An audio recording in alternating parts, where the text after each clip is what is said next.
Assalamualaikum warahmatullahi wabarakatuh. Selamat pagi anak-anakku semua, khususnya kelas 12. Alhamdulillah pada pagi yang cerah ini kita dapat melaksanakan aktivitas proses pembelajaran walaupun dilaksanakan secara daring, jarak jauh antara Bapak Ibu guru dan anak-anak semua. Bertemu kembali dengan saya, pengampu mata pelajaran PPKN khususnya kelas 12. Kita akan melanjutkan kembali proses pembelajaran setelah kemarin pelaksanaan penilaian harian bersama. Untuk pertemuan pada pagi hari ini kita akan mempelajari lanjutan dari bab yang kedua, yaitu terkait dengan perlindungan dan penegakan hukum di Indonesia. Namun sebelumnya saya mengingatkan kembali untuk anak-anak untuk selalu menjaga kesehatan, olahraga yang rutin, makan makanan bergizi, dan juga jangan lupa kalau harus keluar rumah memakai masker agar kita semua terhindar dari wabah yang sedang terjadi pada saat ini. Dan kita berdoa kepada Allah semoga wabah ini segera berakhir dan kita bisa melaksanakan aktivitas seperti biasa di madrasah untuk melaksanakan proses pembelajaran di kelas. Anak-anakku semua yang saya cintai dan saya banggakan, untuk pembelajaran pada pagi hari ini kita mempelajari bab yang kedua, lanjutan, yaitu terkait dengan perlindungan dan penegakan hukum di Indonesia. Dalam pertemuan yang lalu, anak-anak sudah mempelajari terkait dengan perlindungan dan penegakan hukum. Apa itu pengertian perlindungan hukum, apa itu pengertian penegakan hukum. Kemudian yang selanjutnya terkait dengan lembaga-lembaga penegak hukum. Ada kepolisian, ada kejaksaan, ada kehakiman, ada advokat, ada KPK. Untuk saat ini, pagi hari ini kita akan mempelajari terkait dengan peran dari lembaga penegak hukum. Khusus untuk pagi hari ini kita akan mempelajari terkait dengan peran Kepolisian Republik Indonesia. Peran Polri sebagai lembaga penegak hukum dalam menjamin keadilan dan kedamaian di Indonesia. Namun sebelumnya, seperti biasa, anak-anak harus mengetahui tujuan pembelajarannya. Harapkan setelah pembelajaran pada pagi hari ini, anak-anak bisa menjelaskan kembali peran lembaga penegak hukum dalam menjamin keadilan dan kedamaian di Indonesia, khususnya untuk pagi hari ini adalah Kepolisian Republik Indonesia. Kita mulai. Yang pertama, anak-anak bisa memperhatikan gambar yang saya sajikan. Di kiri atas ada seorang polisi menyeberangkan ibu-ibu. Kemudian di sebelah kanannya ada polisi sedang melakukan penindakan hukum terhadap pelanggaran lalu lintas. Kemudian kiri bawah ada polisi yang menunjukkan tersangka kasus kriminal. Kemudian di kanan bawah ada polisi menunjukkan pelayanan SKCK. Gambar-gambar tersebut merupakan gambaran dari tugas pokok dari Kepolisian Republik Indonesia. Setelah memperhatikan gambar-gambar di atas, maka kita jelaskan lebih jauh terkait dengan peran kepolisian negara Republik Indonesia. Di dalam pasal 30 ayat 4 Undang-Undang Dasar 1945, di sana disebutkan bahwa Kepolisian Negara Republik Indonesia sebagai alat negara yang menjaga keamanan dan ketertiban, bertugas melindungi, mengayomi, melayani masyarakat serta menegakkan hukum. itu penjelasan dari konstitusi kita, yaitu Undang-Undang Dasar 1945 pasal 30 ayat 4. Jadi kepolisian negara Republik Indonesia ini merupakan alat negara untuk menjaga keamanan dan ketertiban. Tugasnya apa? Melindungi, mengayomi, melayani masyarakat serta menegakkan hukum. Itu bunyi dari konstitusi Indonesia, yaitu Undang-Undang Dasar 1945. Jadi saya garis bawahi bahwa kepolisian adalah alat negara untuk menjaga keamanan dan ketertiban. Kemudian dari penjelasan di konstitusi itu kita bisa tarik penjelasan lebih jauh lagi terkait dengan tugas pokok dari kepolisian. Tugas pokok dari kepolisian ini tertera dalam Undang-Undang Nomor 2 Tahun 2002 tentang Kepolisian Republik Indonesia. Pasal 13 di sana disebutkan bahwa tugas pokok kepolisian itu ada 3. Yang pertama, memelihara keamanan dan ketertiban masyarakat. Jadi bagaimana kepolisian itu memiliki tanggung jawab untuk agar masyarakat terpelihara keamanan dan ketertibannya. Kemudian yang kedua, menegakkan hukum. Jadi kalau ada pelanggaran-pelanggaran hukum yang bisa mengganggu keamanan dan ketertiban, itu menjadi tugas pokok dari kepolisian. Kemudian yang ketiga, memberikan perlindungan, pengayoman, dan pelayanan kepada masyarakat. Jadi melindungi masyarakat, mengayomi dan melayani masyarakat. Jadi diharapkan dengan hadirnya Kepolisian Republik Indonesia, masyarakat terjamin keamanannya, masyarakat tertib, masyarakat merasa dilindungi, masyarakat merasa diayomi dan merasa dilayani. Itu tugas pokok dari kepolisian. Dari tugas-tugas pokok itu kemudian dijabarkan menjadi tugas-tugas kepolisian. Tugas-tugas kepolisian itu terdiri dari apa saja? Yang pertama, yaitu melaksanakan pengaturan, penjagaan, pengawalan, dan patroli terhadap kegiatan masyarakat dan pemerintah sesuai kebutuhan. Jadi kalau ada iring-iringan pemerintah, rombongan presiden contohnya, maka kepolisian punya tugas untuk mengadakan pengawalan. Ada kegiatan-kegiatan di masyarakat, kepolisian memiliki tugas penjagaan, pengaturan. Jadi ada kegiatan di masyarakat biasanya harus izin terlebih dahulu terhadap kepolisian. Kemudian yang kedua, menyelenggarakan segala kegiatan dalam menjamin keamanan, ketertiban, dan kelancaran lalu lintas di jalan. Mengapa lalu lintas ini menjadi prioritas? Karena lalu lintas ini merupakan alur kegiatan masyarakat. Jalur kegiatan masyarakat. Kalau jalurnya ini sudah tidak tertib lagi, tidak aman lagi, maka kegiatan-kegiatan masyarakat bisa terganggu. Jadi tugas kepolisian yang kedua adalah menyelenggarakan segala kegiatan dalam menjamin keamanan, ketertiban, dan kelancaran lalu lintas. Makanya jangan sampai masyarakat ini salah paham kalau ada kepolisian kemudian melakukan operasi ketertiban lalu lintas. Itu memang menjadi tugas kepolisian. Kemudian yang ketiga, membina masyarakat untuk meningkatkan partisipasi, kesadaran hukum, serta ketaatan terhadap hukum dan peraturan perundang-undangan. Jadi membina masyarakat, bagaimana partisipasi masyarakat terkait dengan kesadaran hukum, ketaatan hukum,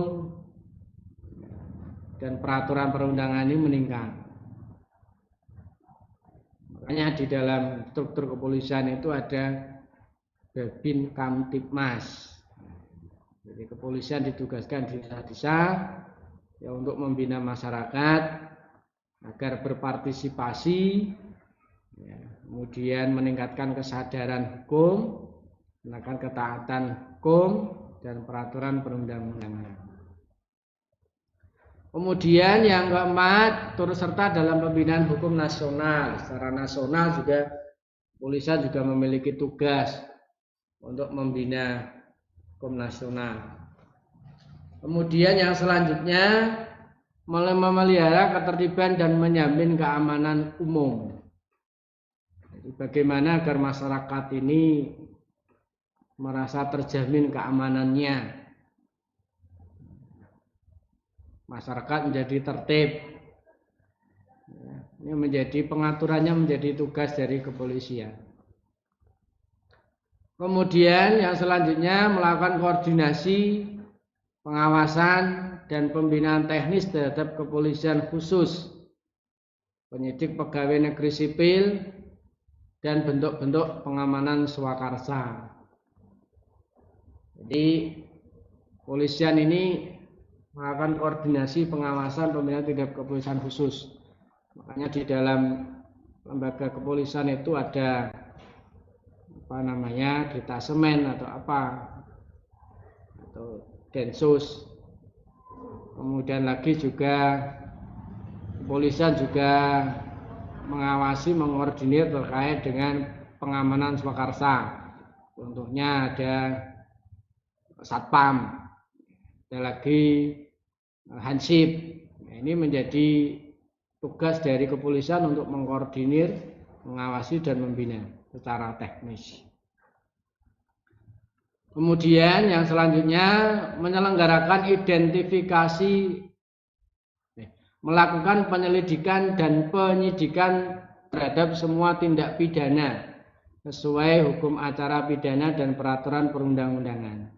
Jadi kalau ada pelanggaran pidana, maka yang berhak atau yang bertugas menyelidiki, menyidik adalah kepolisian. Tentunya dalam melaksanakan penyelidikan dan penyidikan itu ya dasarkan pada hukum acara pidana dan peraturan perundang-undangan. Contohnya ada kasus pencurian. Nah, ini menjadi tugas dari kepolisian untuk menyelidiki dan menyidik pidana, tindak pidana. Kemudian yang selanjutnya menyelenggarakan identifikasi kepolisian, kedokteran kepolisian, laboratorium forensik, psikologi kepolisian untuk kepentingan tugas kepolisian. Jadi kalau ada kasus kriminal, pembunuhan contohnya, maka biasanya dilakukan tes forensik. Kemudian ada kasus-kasus perundungan, ini biasanya dilakukan pendampingan psikologis oleh kepolisian dan lain sebagainya. Itu tugas kepolisian diantaranya. Jadi menyelenggarakan identifikasi kepolisian, kedokteran kepolisian, laboratorium forensik, psikologi kepolisian untuk kepentingan tugas kepolisian. Kemudian yang selanjutnya melindungi keselamatan jiwa, raga, harta benda, masyarakat dan lingkungan hidup dari gangguan ketertiban dan atau bencana, termasuk memberikan bantuan pertolongan dengan menjunjung tinggi hak asasi manusia. Ini jadi melindungi keselamatan jiwa, raga, harta benda. Jadi seperti yang dilakukan oleh kepolisian ketika terjadi bencana, ketika terjadi kebakaran, ketika terjadi kecelakaan di jalan raya. Ya. Makanya kepolisian dalam mengatur lalu lintas ini juga melakukan tindakan untuk mencegah terjadinya kecelakaan dengan melakukan mungkin operasi, kelengkapan berkendara dan lain sebagainya. Itu salah satunya adalah untuk melindungi keselamatan jiwa pengguna jalan. Jadi masyarakat harus paham itu. Kemudian yang selanjutnya, melayani kepentingan warga masyarakat untuk sementara sebelum ditangani oleh instansi atau pihak yang berwenang. Jadi kalau ada kasus-kasus tertentu yang kemudian itu melibatkan instansi tertentu, maka biasanya polisi mengamankan. Contohnya terjadinya ada pengeboran minyak, terjadi kesalahan teknis sampai menyemburkan gas, maka diamankan dulu oleh kepolisian sebelum nanti ditangani oleh pihak-pihak terkait atau instansi terkait. Kemudian yang selanjutnya, memberikan pelayanan kepada masyarakat sesuai dengan kepentingannya dalam lingkup tugas kepolisian. Jadi contohnya lagi yaitu membuat surat keterangan catatan kepolisian, biasanya digunakan untuk syarat mencari pekerjaan. Itu salah satu tugas dari kepolisian, yang melayani masyarakat sesuai dengan kepentingannya. Ya, untuk selanjutnya yaitu kewenangan kepolisian. Kewenangan kepolisian ini sudah didasarkan pada Undang-Undang Nomor 2 Tahun 2002 tentang Kepolisian Republik Indonesia. Di antaranya kewenangan dari kepolisian itu yang pertama melakukan penangkapan, penahanan, penggeledahan, dan penyitaan kalau ada pelanggaran hukum. Ya, itu kewenangan dari kepolisian. Jadi kalau ada pelanggaran hukum, kepolisian memiliki kewenangan untuk menangkap, menahan, menggeledah, dan menyita. Kemudian yang kedua, melarang setiap orang meninggalkan atau memasuki tempat kejadian perkara untuk kepentingan penyidikan. Kalau ada kejadian pelanggaran kriminal atau kejadian-kejadian biasanya ya, kalau polisi biasanya pasang polis lain. Ya, orang yang di dalam tidak boleh keluar atau yang di luar tidak boleh memasuki wilayah tersebut.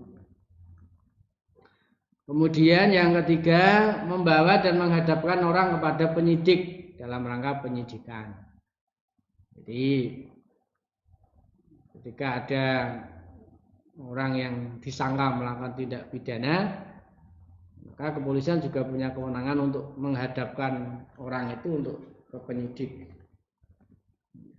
Kalau tidak mau biasanya ya dipanggil paksa. Kemudian menyuruh berhenti orang yang dicurigai dan menanyakan serta memeriksa tanda pengenal diri. Ini biasanya kalau di YouTube itu ada 86 atau apa itu. Ya, jadi ketika melakukan patroli, kemudian ada orang yang dicurigai, maka polisi berwenang untuk memberhentikan, menanyai serta memeriksa tanda pengenal orang yang dicurigai. Kemudian yang selanjutnya melakukan pemeriksaan dan penyitaan surat. Jadi kalau sepeda motornya mungkin tidak lengkap, dilakukan pemeriksaan. Kalau mungkin melanggar undang-undang lalu lintas, ya dilakukan penyitaan surat STNK, SIM dan sebagainya. Kemudian yang selanjutnya memanggil orang untuk didengar dan diperiksa sebagai tersangka atau saksi. Jadi ketika ada pelanggaran pidana, kepolisian juga berhak untuk memanggil orang untuk didengar dan diperiksa sebagai tersangka atau saksi. Jadi itu kewenangan, salah satu kewenangan dari kepolisian. Jadi kalau ada orang yang melihat kejadian kriminal, kemudian dibutuhkan kesaksiannya, biasanya dipanggil oleh kepolisian. Kemudian yang selanjutnya mendatangkan orang ahli yang diperlukan dalam hubungannya dengan pemeriksaan perkara. Jadi dalam perkara-perkara tertentu biasanya kepolisian tidak sendiri dalam melakukan pemeriksaan. Jadi biasanya konsultasi dengan ahli, mendatangkan ahli. Kemudian yang selanjutnya mengadakan penghentian penyidikan. Jadi sekiranya penyidikan itu tidak memenuhi syarat-syarat hukum, biasanya dihentikan. Kemudian menyerahkan berkas perkara kepada penuntut umum. Jadi ketika kasus pidana itu sudah memenuhi syarat untuk diajukan ke penuntutan, maka kepolisian punya wewenang untuk menyerahkan berkas perkara kepada penuntut umum. Dalam istilah kepolisian sudah P21, berarti berkasnya sudah lengkap, kemudian diserahkan kepada kejaksaan untuk melakukan penuntutan. Kemudian yang selanjutnya mengajukan permintaan secara langsung kepada pejabat imigrasi yang berwenang di tempat pemeriksaan imigrasi dalam keadaan mendesak atau mendadak untuk mencegah atau menangkal orang yang disangka melakukan tindak pidana. Jadi kepolisian juga berhak mengajukan pencekalan melalui pejabat imigrasi. Jadi ketika ada orang yang disangka melakukan tindak pidana, maka bisa kepolisian punya wewenang untuk mengajukan permintaan untuk mencekal seseorang. Kemudian yang selanjutnya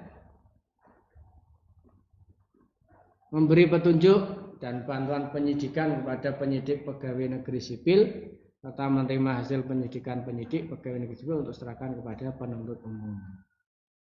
Jadi dalam melakukan penyidikan ini kepolisian juga memiliki pegawai negeri sipil.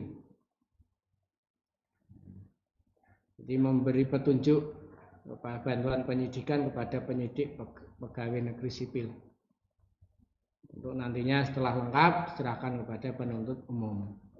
Kemudian yang selanjutnya mengadakan tindakan lain menurut hukum yang bertanggung jawab.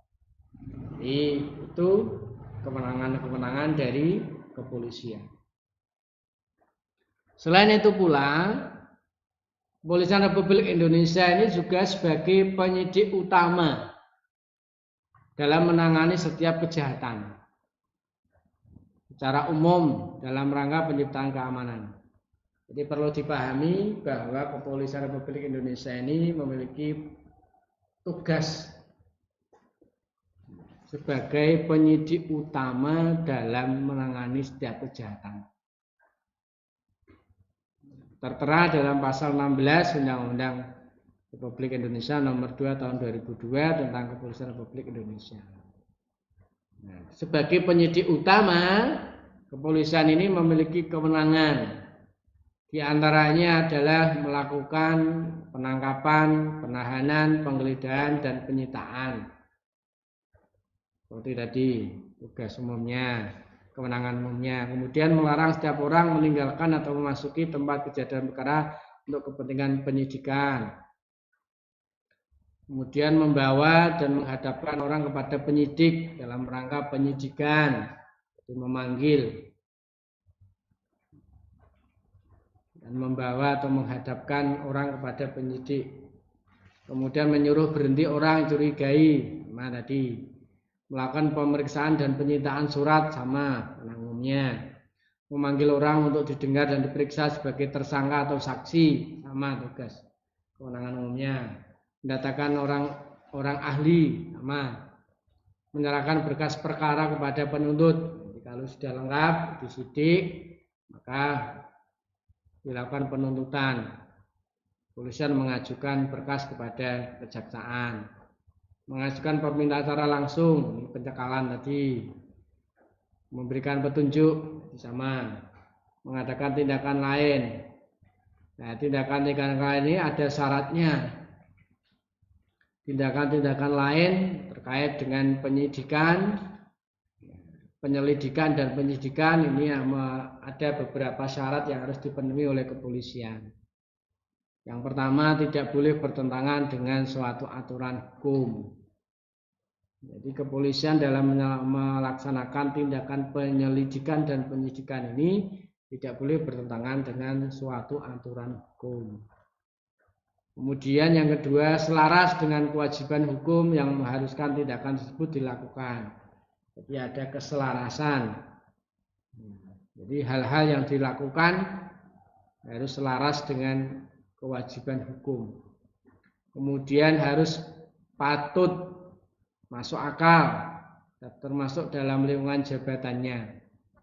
Jadi polisian harus memperhatikan kepatutan,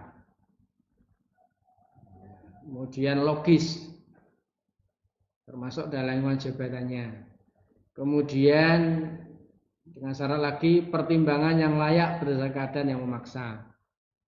Jadi dalam melakukan tindakan penyelidikan dan penyidikan ini tentunya harus berdasarkan pertimbangan yang layak. Ya, maksud hanya menangkap satu orang kemudian membawa anggota satu batalion, ini kan kurang pas. Jadi tentunya dengan pertimbangan-pertimbangan yang layak berdasarkan keadaan yang memaksa. Kemudian yang terakhir yaitu menghormati hak asasi manusia. Jadi dalam melakukan tindakan penyelidikan dan penyidikan, syarat yang harus dipenuhi kepolisian adalah itu. Salah satunya adalah yang terakhir menghormati hak asasi manusia. Demikian pembelajaran pada pagi hari ini. Bertemu kembali di pembelajaran berikutnya. Semoga anak-anak selalu diberikan kesehatan oleh Allah dan selalu diberikan kesabaran, tawakal kepada Allah dalam masa-masa seperti ini. Semoga Allah selalu menjauhkan kita dari penyakit, wabah, dan kita selalu diberikan kesehatan oleh Allah Subhanahu wa taala. Terima kasih. Apabila ada kurangan mohon maaf. Jangan lupa diringkas dan dikumpulkan guru mata pelajaran sebagai bukti absensi kehadiran. Dan akhirul kalam, assalamualaikum warahmatullahi wabarakatuh.